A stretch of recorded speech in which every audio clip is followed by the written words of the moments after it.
There's a reason why poker players make for the best traders, and it doesn't come down to luck. If you look at any firm that operates in a market making or discretionary trading capacity, and you look at their internship or analyst programs, they will host poker tournaments. They'll do it for charity, they'll talk about poker theory, they'll bring in some old poker pros to give a seminar, and there's a reason for this.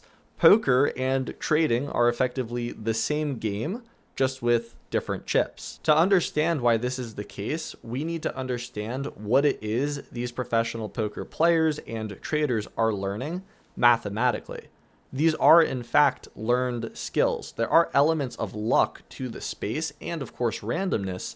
However, what they are learning is not random. And we'll talk about the implications of that along with extensions into strategy and risk management techniques, and all that goes into why these poker players make for tremendous traders. Though the outcome of any hand in poker is uncertain, with a new Quant Guild video, I am always certain that you will have access to a Jupyter Notebook. This Jupyter Notebook will be linked in the description below. I will also post it to the Quant Guild library on GitHub, where you can find all of my Jupyter Notebooks and associated YouTube videos, along with all of the source code for my quant builds.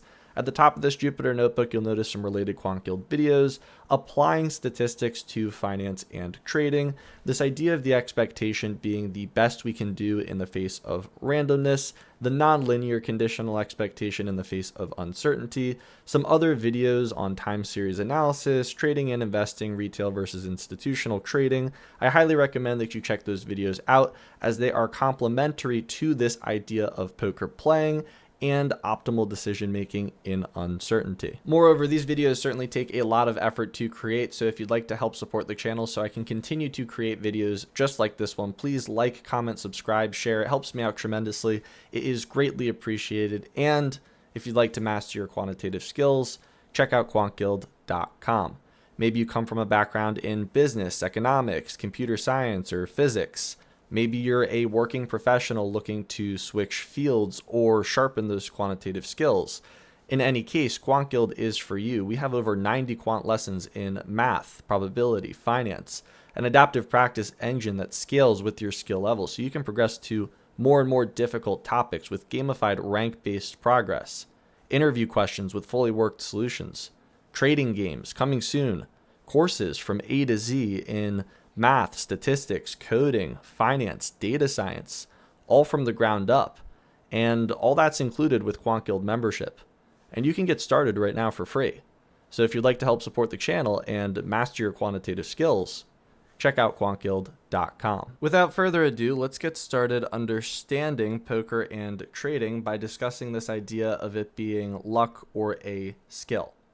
Oftentimes you'll hear folks reduce poker and trading to just luck or gambling, and a very reasonable follow-up question is, if it's just luck or just gambling, then why are there professional poker players, professional discretionary traders? And really what I'm getting at is there's a big difference between a game of incomplete information and a game of chance. Let's talk about this idea of a game of chance first.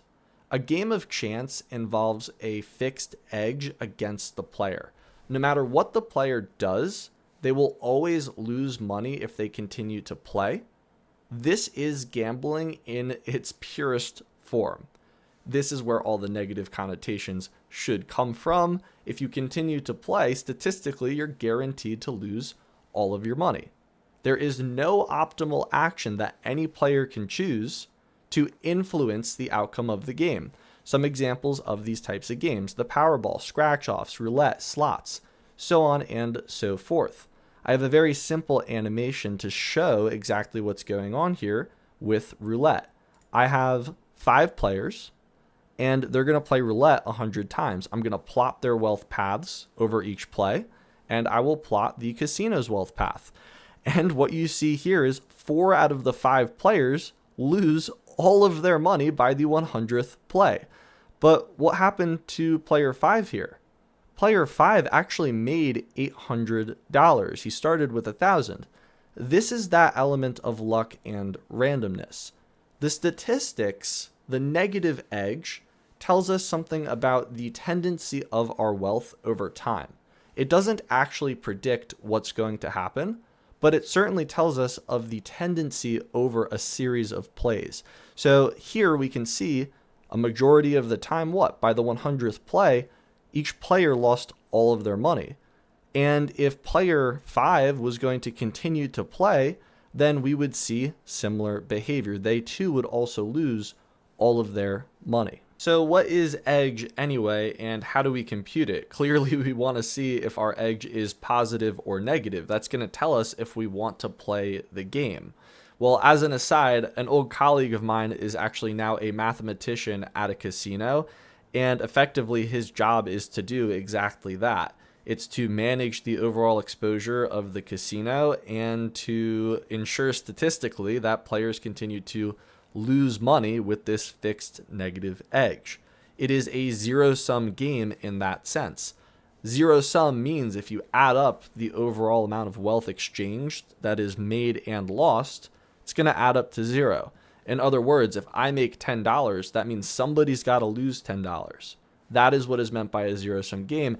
And statistically, the goal of these mathematicians at the casino is to ensure that the statistics are skewed in the favor of the house, so they can continue to accumulate wealth over plays, so that players can, of course, lose wealth over a series of plays. We'll talk about how to compute this edge or expected value in a moment, but first we need to understand that just because the statistics favor the casino, it doesn't preclude the casino from losses in the short run. Again, the statistics tells us something about the general tendency of wealth paths over time. And if you really want to get into the weeds, we can talk about stochastic processes, this idea of ergodicity, so on and so forth. I'll save that for another time. For now, let's focus on this idea that even though the statistics favor the casino, they may still lose money in the short run. So here I have an example of a lucky player path.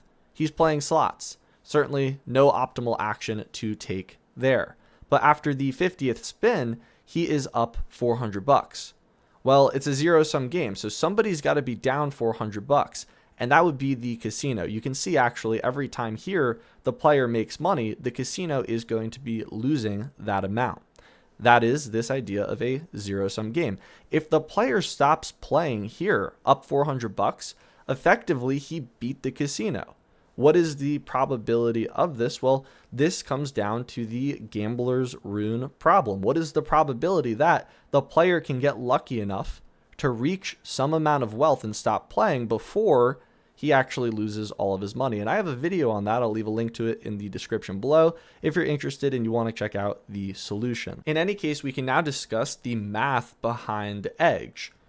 And all it is the expected value or the average value associated with one play of this game of chance. This could be slots, roulette, a Powerball ticket, a scratch off, so on and so forth. We're talking about a game of chance.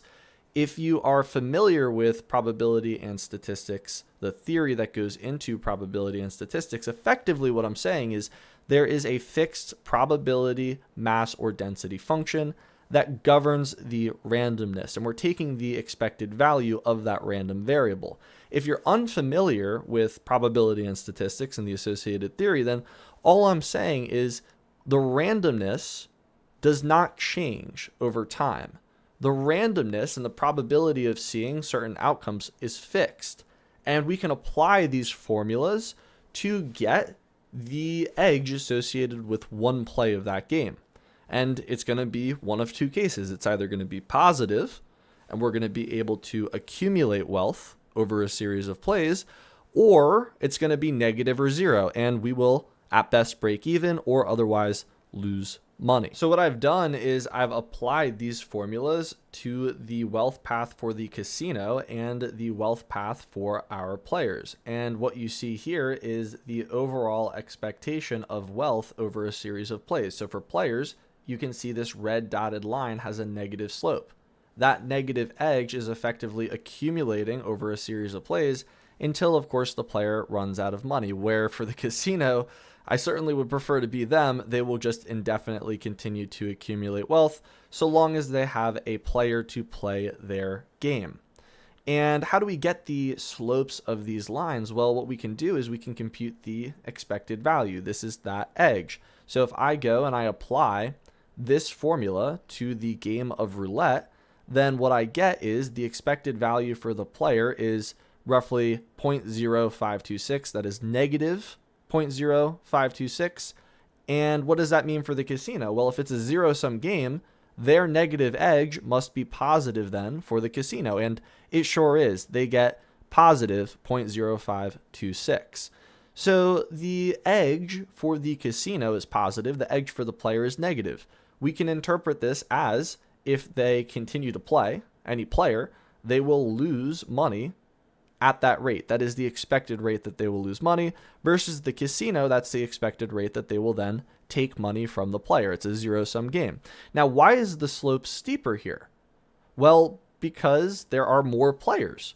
So effectively what's happening here is we're taking that positive edge and we're multiplying it by the total quantity of players. There are 10 players in this simple example. So you can see, even though each player is losing money at not necessarily the fastest rate, you can see that the casino is making money at an accelerated rate. It is certainly much better to be the casino in this example. So theoretically, we can see that if each player bets $100, then they're expected to lose $5.26 per play. We get that by multiplying the edge, or the expected value for the player, by 100. That's where their loss per play comes from if they bet $100. Now, if they're losing that money, the casino's gaining it. So they're going to get plus 526. But keep in mind, right, there are 10 players. There's a steeper slope here. So we need to multiply that 526 by the 10 players. That means every single play for the 10 players is going to result in each player losing 526 and the casino making 526 times 10, which is $52.60. And if we go back up here and we look at the theoretical lines, we can see, okay, the casino is expected to get what? $52.60 per play. That is this theoretical red line. We multiply 5260 by 100. That's roughly 5,260. And that is precisely what we get for this theoretical value. And the exact same thing is true for the negative value of the 10 players. It's a shallower line because this is operating on each player's wealth path individually, but the casino's wealth path is taking all of the value from each of these players. That's why it's a steeper slope. So if each player loses what? 526 per play, after 100 plays, they'll all be down on average $500. So that means the casino is going to make what? $500 per player. And that is where the 5,000 comes in, right? $500 per player, 10 players, $5,000. So that is why it is significantly better to be the casino in this context. In a game of chance, you have a fixed negative edge. There's nothing these players can do. They will always continue to lose their money if they play this game over time. The only optimal action is not playing. So I would consider this gambling in its purest form. If that's a game of chance, then what is a game of incomplete information? Well, a game of incomplete information may deal with uncertainty, it may deal with randomness, but it leaves room for optimal player action. In other words, when we computed the edge above, the randomness was fixed in favor of the casino. And if we compute the edge, that was fixed against the player. But in a game of incomplete information, that is not the case. Unlike a game of chance, in a game of incomplete information, the player and their actions can influence the overall expected value, the edge of the game for that particular player. So here what I have is I have two wealth paths. I have players in a game of chance. No matter what they do, their wealth paths are going to track this red line. They are going to lose all of their money if they continue to play. But in a game of incomplete information, if they learn how to act optimally, and we're going to talk about what that means in a moment, this goes into the idea of what it is poker players and traders are actually learning. What are they learning mathematically? You can see if they act optimally and there is the capacity to act with positive edge or positive expected value, then they can influence the slope of their wealth path over a series of plays, over a series of hands, over a series of trades. That is the biggest difference between just pure luck and gambling and a game of incomplete information. This difference between a game of chance and a game of incomplete information. That is, your action actually influences the outcome, the expected value, the edge of your wealth path over time. This is really starting to get at the heart of why poker and trading are so similar. It's not a game of chance, it's a game of incomplete information, and players can influence the EV and their wealth path over time with optimal action. Before we actually get into specifically poker and trading, I have a very simple extension to get us to this idea of a game of incomplete information. So what I have here is a modified game of chance. What I'm doing now is I'm going to condition the outcome of roulette on the previous outcome. And what this does is it creates actually a local conditional dependence. This is modeled effectively by a Markov chain. And I just did a video this week on Markov chains. Highly encourage you check that out. I'll leave a link in the description below. Nevertheless, if we model this modified roulette using a Markov chain, we can see if the player learns how to act optimally, they have positive edge.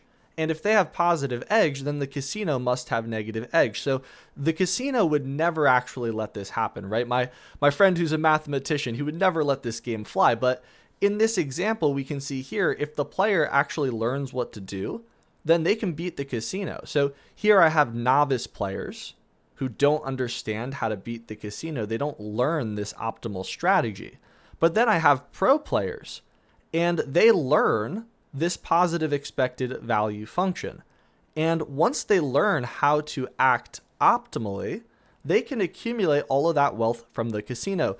This is the purest extension from a game of chance to a game of incomplete information before actually getting into poker and trading. These players are learning.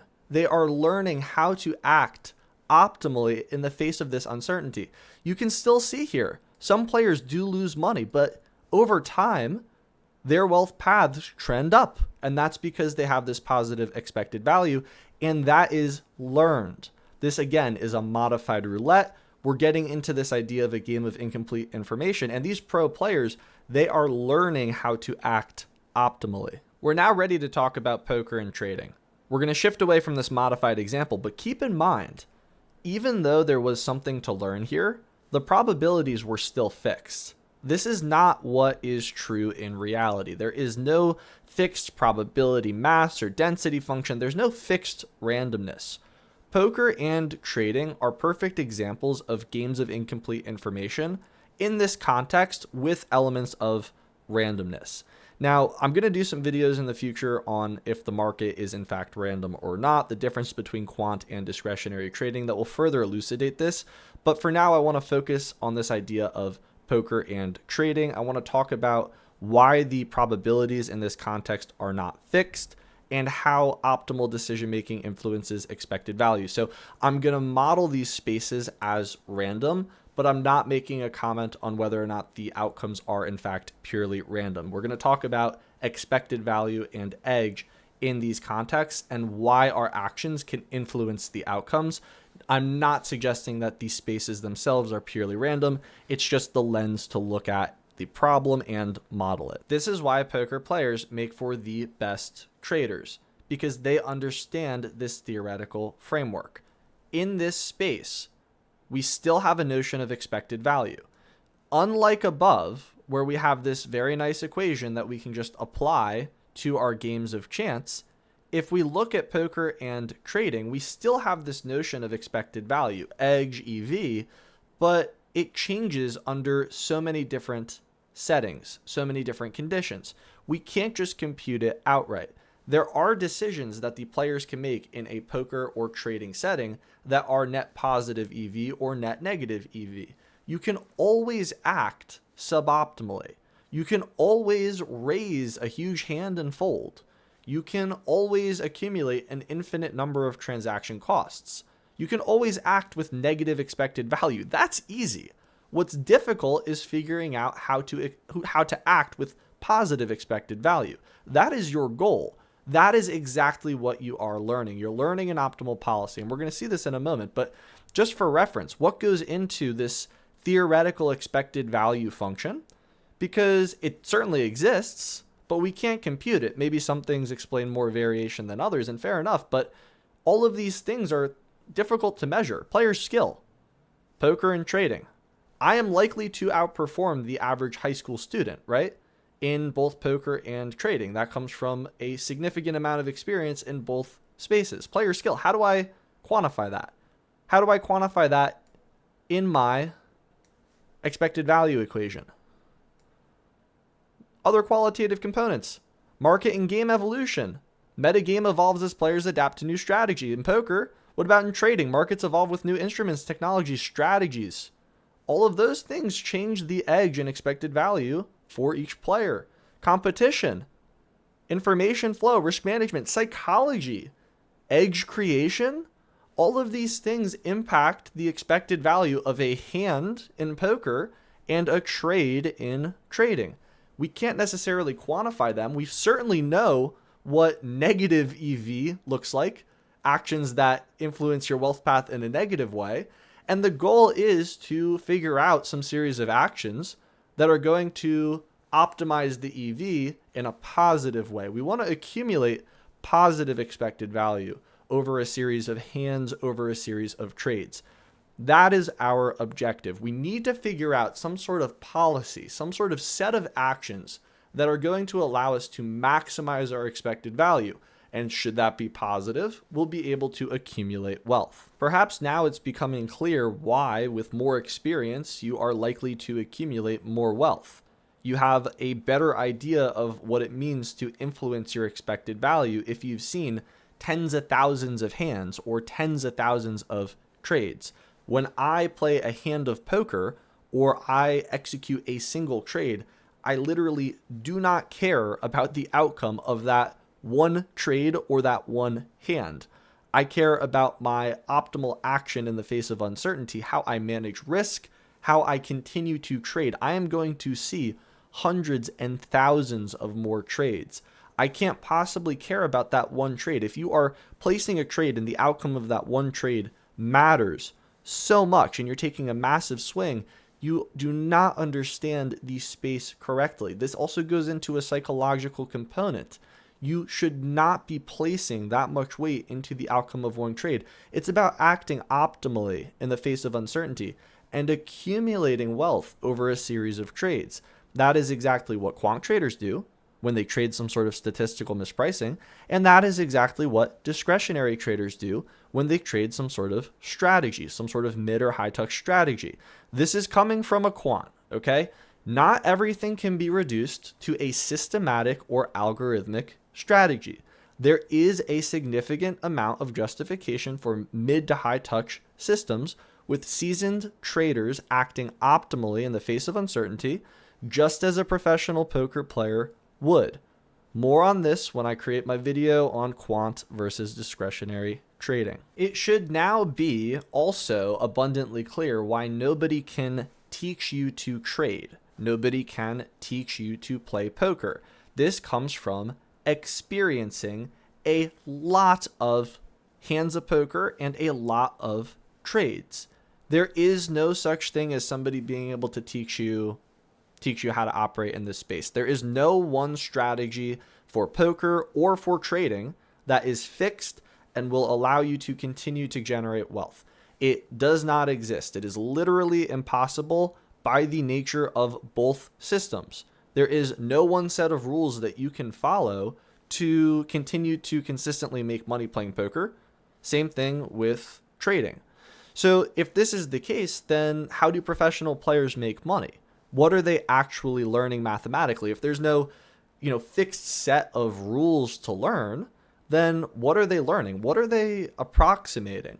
Well, this goes into the idea of an optimal policy. This is absolutely critical to note. There is no conflicting theory on this. Poker and trading are skills to learn. I'm not talking about your day trading gurus here that will sell you one system to, generate all this money trading. That doesn't exist. There is no one set of rules that you can follow to make your expected value positive. Given the dynamics of both of these systems in the poker and trading sense, that makes sense. There is no one fixed set of rules. The games are constantly changing. The only thing that you can do is learn some sort of optimal policy function and continue to iteratively improve it as you continue to play the games. Effectively, what you're doing is you are maximizing your expected value by learning this policy function in an online capacity. And what that means is you're going to continue to learn and continue to optimize and continue to maximize your expected value. You're not operating with a fixed set of rules. This is why you can't just boil everything down to some sort of algorithmic strategy, some form of quantitative trading strategy. There is a discretionary mid-high touch component to this that is extremely well justified. And there's plenty of evidence of this. I've cited some literature here. Machine learning agents, reinforcement learning agents that learn to play poker. They're effectively learning what human pros are doing, this optimal policy function. Same exact thing in quant finance. These reinforcement learning agents are capable of learning exactly what human pro traders are doing. They're learning this optimal policy function. They're maximizing expected value, and that's what they're doing in both of these cases. There's no conflicting literature on this. We can see here, theoretically, novice players and traders will act with negative EV, and this is very easy to do, right? I can always trade a whole bunch because I'm scared and accumulate a whole bunch of transaction costs if I have no idea what's going on, right? Buy at 100, sell at 99, buy again at 99, it goes down to 95. I can keep losing money. I can raise, I can fold, I can raise, I can fold, I can keep losing money. That's exactly what negative EV is. In fact, the more experienced pro players and traders are just going to take all that EV from those novice players. It's a zero-sum game. So these pros are able to accumulate EV over time. They're able to act optimally in the face of uncertainty. And that's because what they're doing is they're learning this optimal policy function, but they're tinkering with it over time. It's not fixed. They may have a strategy or a general set of strategies, but their ability to enter and exit a trade and manage their risk is going to be dynamic. It's going to update on the fly. This is the argument for discretionary trading. Not everything can be reduced to algorithmic, systematic, quantitative trading. There's a more formal way to argue for this as well. We can see success in the literature that deploys these machine learning models, these reinforcement learning models to learn the optimal policy function. I've cited some articles here, but those models are limited by the data that they can ingest. A human poker player or a human trader is going to have access to significantly more information in such a dynamic capacity. Plus, their actions are more dynamic. So even though there is evidence that suggests computationally we can deploy these models to learn what it is human pros for both poker and trading are learning, this optimal policy function, it's still restricted by the amount of data that it can access. We can access data in a continuous sense. In any case, if we provide some sort of machine learning algorithm data, it may be pretty darn close to continuous, but it's not continuous. They can't consider things as dynamically as a human player or trader can. In terms of pure EV, these models can learn to play and trade effectively. Certainly, we see that in the literature. But this is just more evidence that suggests a professional poker player or a professional discretionary trader would also be capable of learning some sort of function. And in fact, they may outperform in some cases if they have other intangibles that those models don't have access to. So too long, didn't listen, didn't read, didn't understand.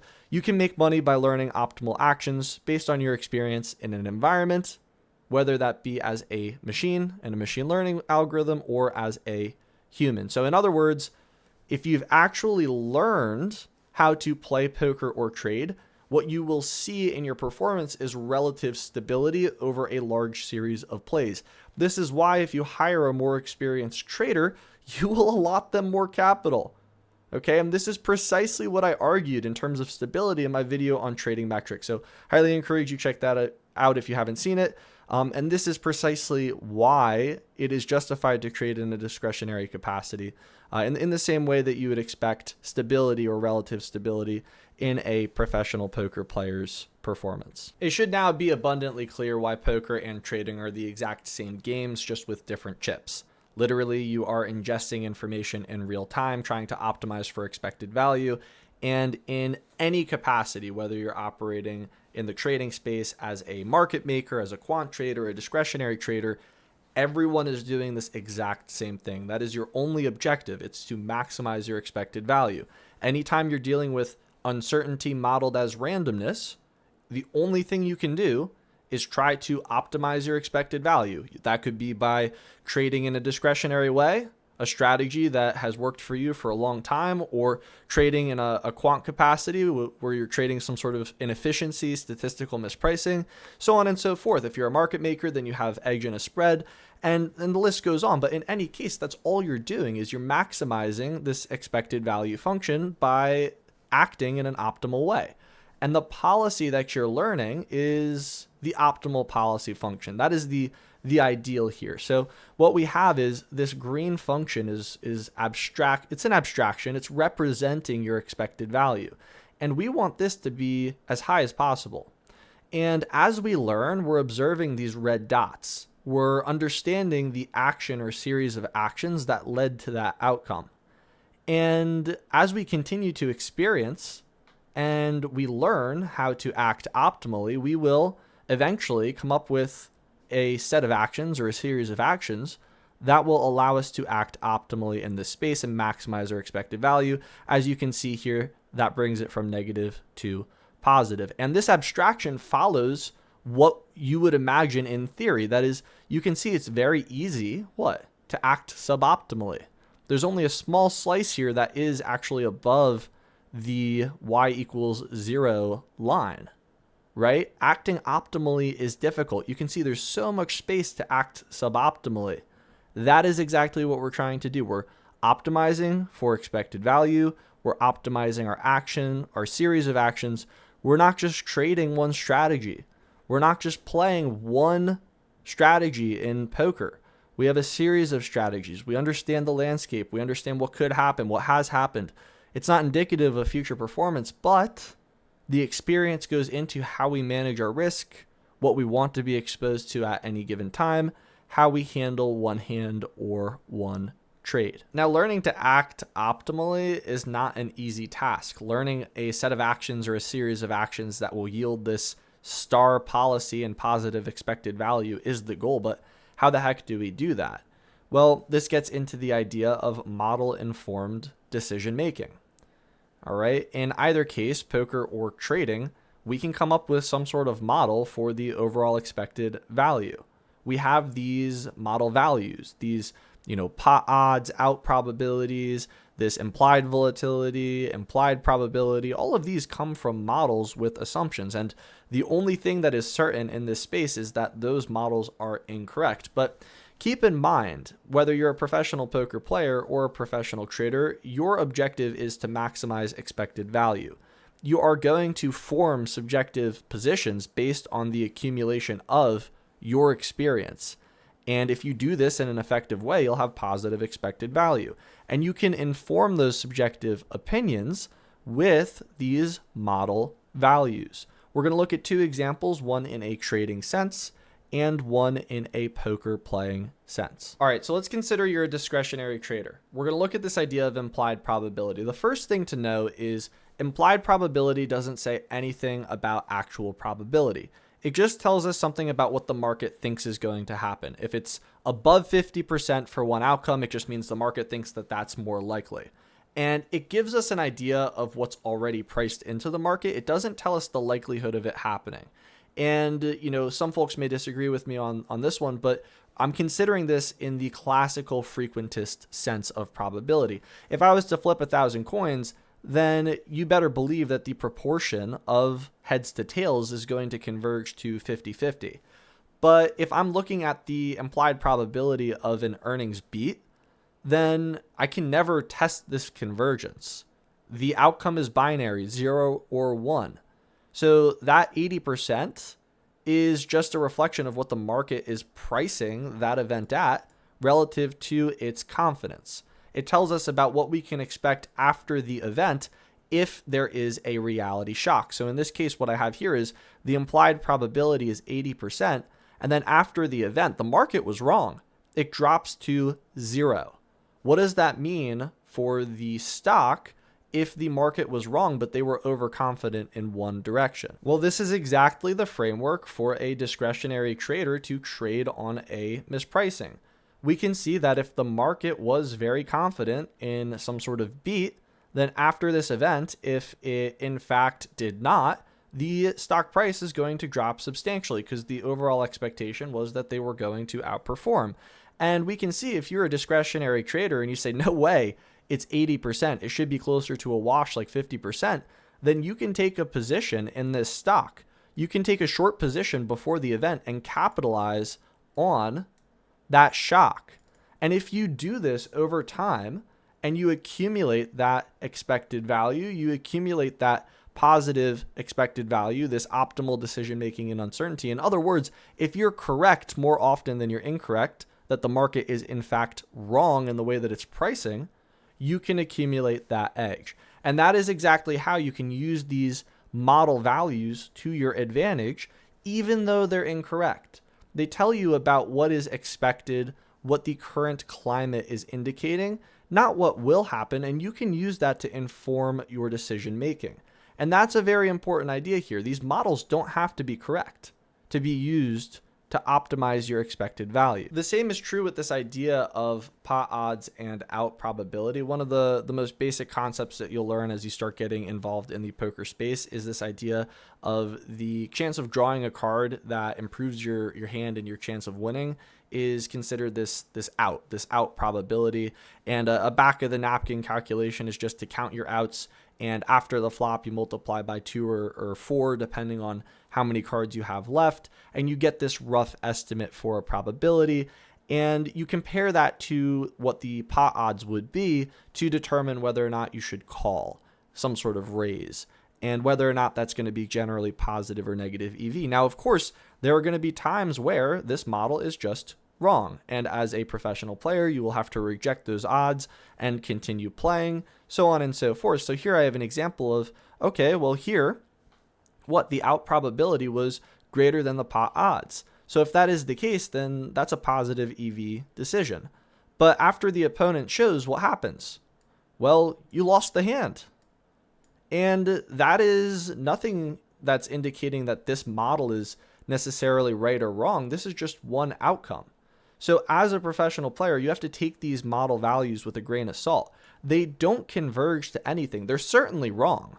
This out probability you're estimating on the fly, that is certainly wrong, and whether or not it's greater than the pot odds, that logical value is going to be wrong in the same way that the implied probability is wrong up here. But your ability to, over time, make decisions that are correct on average, I use that loosely, but in general, that's really what we're going after here, is that's going to determine your ability to accumulate wealth and EV over time. Is can you make decisions on average that have a positive impact on your expected value? And that is the objective here. So these models are certainly wrong, but how you use them and if you use them effectively will be the key to maximizing your EV. So, considering them, rejecting them when necessary, that is your objective. So keep in mind they're certainly wrong, but you definitely should use them. Moreover, we can talk about this idea of taking EV from other players. I play a lot of poker, and I find that it is crazy how easy it is to outplay people that don't understand this theoretical framework. If you have been playing for a little while and you generally understand the idea of expected value, what is a positive EV play, what is a negative EV play, after you played a series of 100,000 hands or whatever, then if you act with near zero EV, that is sufficient to absolutely obliterate anyone you're sitting at the table with. Whether you're in college or you're sitting around with a whole bunch of interns and other analysts in your program, or your fraternity in college, if you understand this framework, it is so easy to take everyone else's EV because they don't know how to play. They don't know how this space functions. And I have a very simple chart here to show this as an example. Let's say that both players are terrible and they have negative EV. This is the individual wealth path of both players. But what happens if player 1 starts to take the EV from player 2 because player 2 is just so much worse. They have a terrible tell, they're on tilt, whatever it is. Look at what happens to player 1's wealth path. It's a zero-sum game, right? So if player 2 is terrible and doesn't understand this framework, they're taking massive swings, they don't know how to size bets, so on and so forth. Look, player 1 accumulates all that wealth and he's acting suboptimally.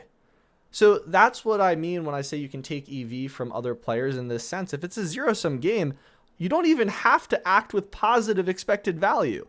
If you're sitting across the table from somebody who is terrible, then you can accumulate all of the wealth from their terrible decision making. And effectively, that's what the casino is doing with roulette, with these games of chance, right? Because the terrible decision wasn't to raise in roulette, it was to play it in the first place. That is for the game of chance. And in the game of incomplete information, what?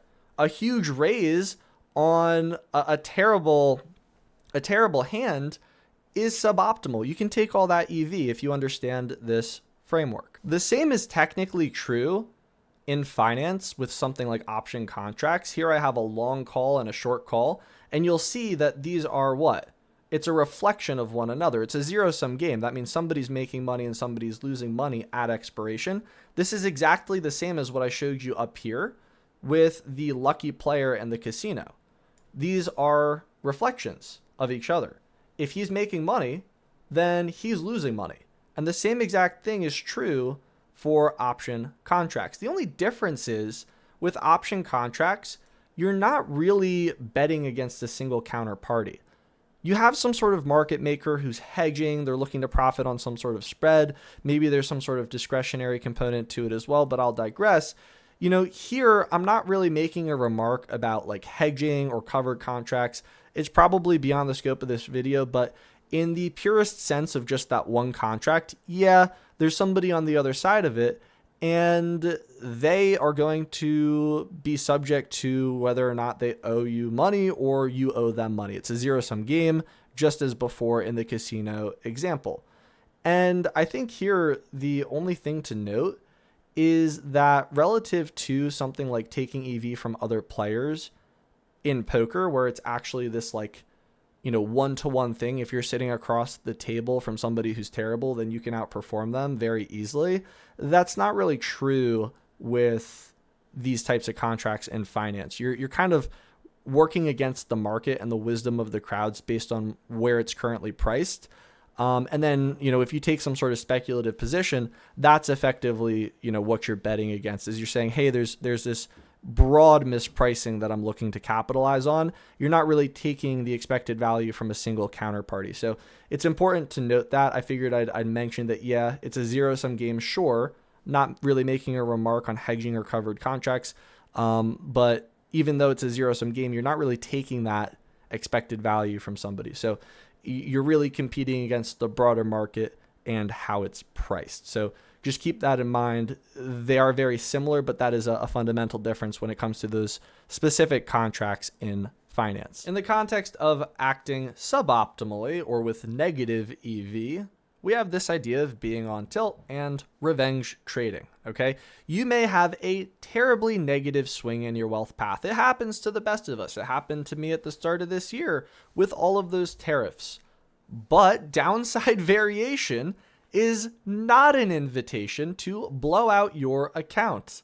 Check out my video on retail versus institutional trading. I talk about my year-to-date trading performance, and you can see that after a serious loss, I continued to operate as I would normally in this space.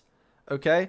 So it is not an invitation. Anytime you experience a highly volatile swing in your wealth path, severe downside deviation, it's not an invitation to blow out your account. You must continue to act optimally, maximizing your expected value.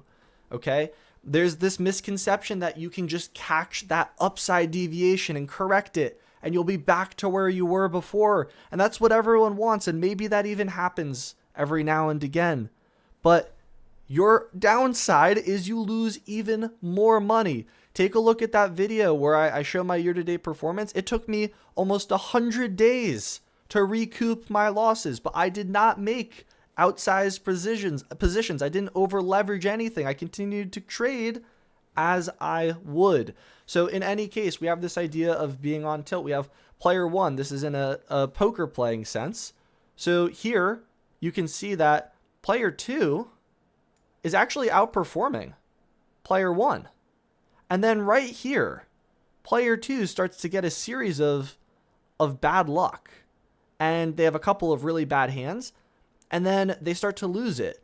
And they start to make outsized bets. They start to make terrible decisions. And then what happens to player one's wealth path? Well, there's this intersection point. And now it's above. And player one can accumulate all that EV. So keep this in mind when you operate in the space.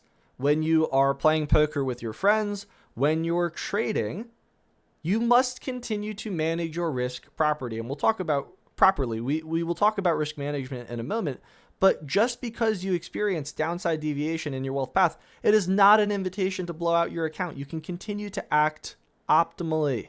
You must continue to engage with the space correctly. If you're looking to catch volatility on the upside to correct some sort of big loss, you do not understand the space correctly. That is not acting optimally in the face of uncertainty. The last thing we'll discuss here is this idea of risk management. Now, at this point, it's very clear that poker and trading are pretty much the exact same game, just with different dynamics that influence the expected value. The goal is to maximize your expected value. One facet of maximizing your expected value is this idea of risk management.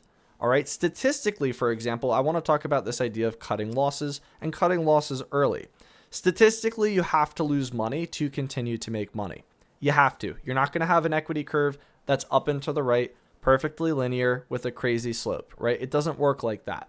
The quicker and more efficiently you can lose money, the more money you can make in the long run. Your ability to fold a hand after a series of raises, or your ability to exit a position once you enter it and you already have some sort of drawdown, the faster that you can do that, and the sooner you can cut losses before you just sit on it, oh, it'll come back, oh, it'll come back, oh, it'll come back, the more money you'll generate in the long run. I have a very simple example here of a trader with good risk management. He cuts losses. He even had a drawdown here at one point. He just kept cutting his losses. He knew when he was beat, and he was able to accumulate all this wealth.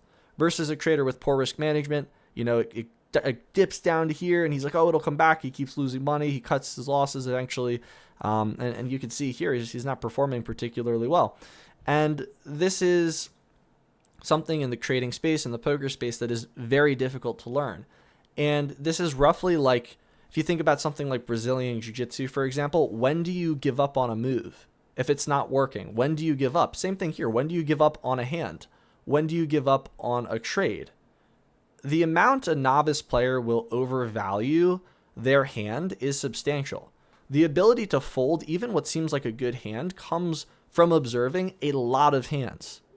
The ability to exit a position with a loss early when the trade goes against you or your initial expectation comes from observing a lot of trades. It doesn't necessarily even have to be systematic. Like I said, there's no one fixed set of rules, but your ability to act dynamically comes from experience. That is this idea of good risk management, cutting losses early. That helps you maximize your expected value versus sitting on those losses as they continue to get worse. The last idea I want to talk about in the context of risk management is one of letting winners run. And I had a buddy who he worked at GETCO, and at the time, you know, all of his colleagues were losing money, but he was doing particularly well. And his objective when he was trading was to get it to a free trade as quickly as possible. And that's really this idea of letting winners run, is once you get to a free trade, then you have this potential for a higher hit in terms of the profit that you make on a winner relative to some sort of fixed profit taking. And this is not a one-size-fit-all approach. sometimes fixed profit taking is better. At that time, for whatever reason, it was better to operate with this trailing stop, letting these winners run. He was making all that money.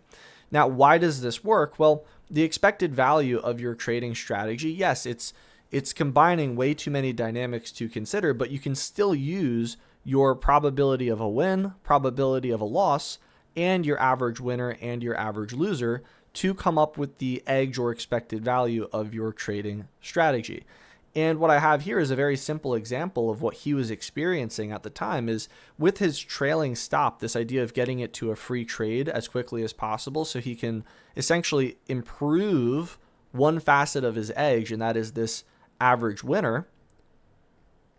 You can see here that his average winner was 145, for example. Now, with a fixed profit take, the win probability was roughly the same. But look at the average winner with a fixed probability, 0.5. So the overall EV of this strategy is nowhere near the EV of this strategy. So in his particular case, in that context, he was letting winners run. That was outperforming at the time. And in the context of poker, if you have a crazy hand, then you're going to want to let that winner run. All right. You're going to want to raise as much as possible if you know you're going to win that hand. But you got to avoid forcing other players to fold, right? If you play too tight, then nobody's going to call your raise. Moreover, in that context, it's not an invitation to blow out either, right? We're not talking about raising a crazy hand here, but we're talking about betting in a reasonable capacity. I have a video on bet sizing if you want to check that one out. I've already discussed that along with the idea of ergodicity. So, if you're interested in that topic, definitely check that video out. But in any case, this idea of letting winners run is relevant in both settings, the trading setting and the poker playing setting. All right. A good hand or a running trade is not an invitation to consider outsized leverage or raises. You must continue to operate like you have to face 100,000 more hands or 100,000 more trades, because at the end of the day, that's your goal. If you're acting with positive expected value and it's reasonably stable in a forward-looking setting, then you should be looking forward to those hands. You should be looking forward to those trades. Too long didn't watch. Here's your executive summary. Games of chance, roulette, slots, scratchers, Powerball are pure gambling. No action is optimal, and over time you are guaranteed to lose money statistically. The only optimal action is not playing at all. Games of incomplete information, things like poker, trading, they have random elements, but action or inaction influences your edge, your expected value of each hand or trade, and your wealth over time. Learning to play games of chance involves learning some sort of optimal policy function. This is exactly what reinforcement learning agents do in machine learning. That will maximize the expected value of your hand or trade. That is your objective, to learn this policy. This is how machine learning works. This is how reinforcement learning agents learn to play poker, learn to trade, and this is exactly what humans learn when they go to play poker or trade in a professional capacity. Now, experience never means that you know what will happen. Nobody can predict the future, but assuming your policy is effective, the one that you learn from experience, it means you can accumulate wealth over time if your edge, your expected value, is in fact positive, or if you take it from other players or agents in your system. Now, there is a note to make there on ergodicity, but I will digress for now. Poker and trading demand experience to act optimally in uncertainty, to act or not to act on some sort of model or model values based on informed or subjective opinion to generate wealth. That is what your goal is.